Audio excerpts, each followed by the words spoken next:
High in the canopy of the neotropical rainforest, survival is a matter of strict vertical geometry. Down on the forest floor, organisms fight for light. Up here, hundreds of feet in the air, the battle is for microscopic pockets of water.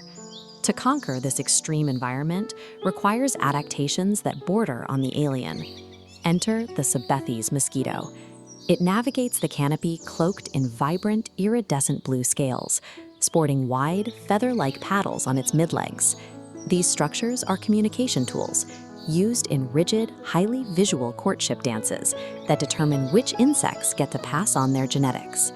When it comes time to reproduce, the female Sabethes doesn't land on the water to lay her eggs like a common yard mosquito.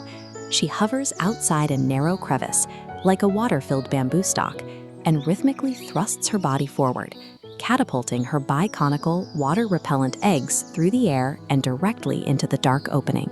Every shimmering scale and precisely engineered birthing maneuver serves a distinct physical purpose. In a biome where a single misstep means starvation or predation, these dazzling displays are rigorous mechanics keeping the species alive. Inside that bamboo internode, the scale of life shrinks to a fraction of an inch. The water here is confined, oxygen poor, and severely limited in raw nutrients. Once the Sabethes egg hatches, the larva remains perfectly still near the wall of its pool. It ignores the organic debris drifting past, waiting instead for the specific vibrations of live prey to enter its striking range. When another insect drifts too close, the Sabethes strikes.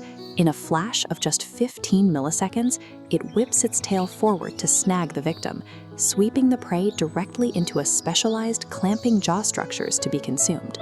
After enduring weeks in this aquatic fighting ring, the survivor hardens into a highly mobile, tumbling pupa. Days later, it breaches the surface of the water, unfurls its wings, and takes flight. The brilliant canopy dweller we see in the sunlight only exists because it has already conquered a claustrophobic crucible defined by microscopic violence. The mosquito's territory rarely overlaps with ours by accident. Deforestation drives a hard, unnatural border where dense primary forest meets aggressively cleared red earth, placing human workers directly beneath the canopy habitats. When a female Sabethes mosquito feeds on a human host, she executes a targeted biochemical breach. Her saliva injects a precise chemical agent that blocks factor XA, a specific protein responsible for human blood coagulation. This prevents the blood from clotting, allowing her to drink freely. That anticoagulant clears a path for a secondary threat. If the mosquito is a carrier, her saliva acts as a delivery system, depositing the sylvatic yellow fever or myrovirus directly into the host's circulatory system. Inside the human host, a violent microscopic war begins immediately. Viral particles hijack the body's cellular machinery to replicate, forcing the human immune system to launch a massive, system-wide inflammatory response that ravages the liver and kidneys. A microscopic drop of fluid, delivered by an insect no larger than a grain of rice, contains enough targeted chemical and biological power to completely overwhelm human physiology. The exact saliva used to breach our defenses is a subject of intense scientific interest.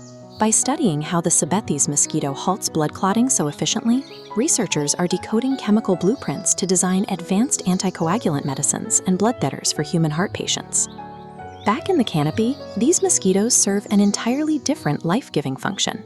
Because both males and females rely on plant nectar for their daily energy, they act as incidental pollinators, fertilizing specific deep jungle orchids as they move from flower to flower.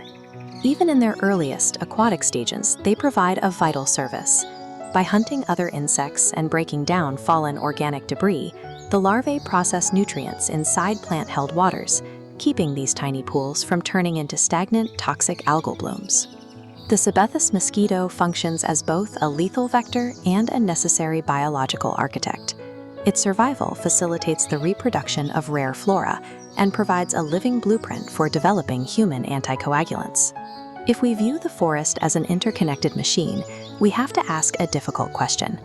What happens if the iridescent flash of the Sabethes mosquito vanishes entirely? The collapse begins in the smallest spaces. Without Sabethes larvae to police the bamboo internodes and tree holes, detritus builds up. These choked waters become unchecked breeding grounds for an explosion of aggressive pest mosquitoes. This animated food web shows how localized failure ripples upward. As the aquatic microweb breaks down, energy supply to the canopy is severed. Birds, bats, and dragonflies relying on the emergence of adult mosquitoes lose a critical protein source, driving starvation. For science, the erasure of this mosquito means the permanent loss of a living genetic library. Unique biochemical adaptations, compounds that could yield the next generation of cardiovascular treatments, would be permanently gone. The Sabethes mosquito is a vital regulator of its specialized microenvironment. Erasing its role may remove a specific viral threat to humans, but it also severs the energy supply to the canopy's insectivores and halts the study of its unique biochemical evolution.